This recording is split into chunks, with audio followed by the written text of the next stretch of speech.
let me ask you this. How many patron tiers should you actually have? Too many and people freeze. Too few and you leave money on the table.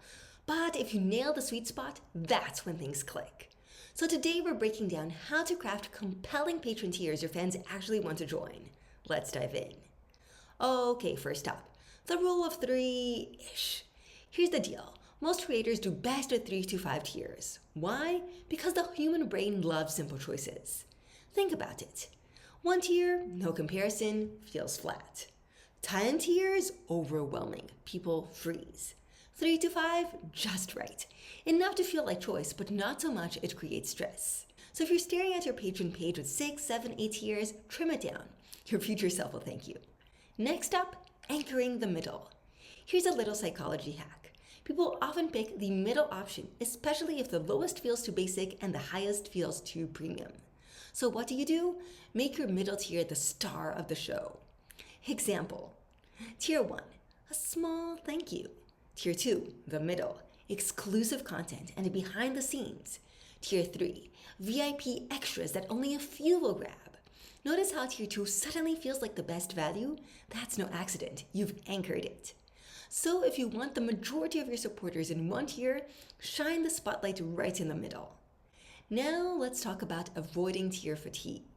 This happens when every tier feels like a copy-paste. Like Tier 1 gets a thank you, Tier 2 gets a thank you plus a sticker, Tier 3 gets a thank you plus a sticker plus another sticker. Yawn. Instead, each tier should feel distinct. Ask yourself, why would someone upgrade instead of saying where they are? Give each level its own flavor. Entry tier, community and appreciation. Middle tier, extra access content. Content behind the scenes. Top tier, personal connection, exclusivity, maybe even live chats. That way, no one's asking, wait, why would I pay more? The value is obvious. So to wrap it up, stick with 3 to 5 tiers, anchor your middle tier as the no-brainer choice, and keep each tier distinct so fans actually want to climb the ladder. And here's my challenge for you. Look at your Patreon right now. Do your tiers guide people to the right choice, or are they just sitting there collecting dust? And hey, if you decided Patreon might be worth it for you, don't just stop here. Watch my video on how to set up your Patreon step by step. I'll link it right here on the screen and down below in the description.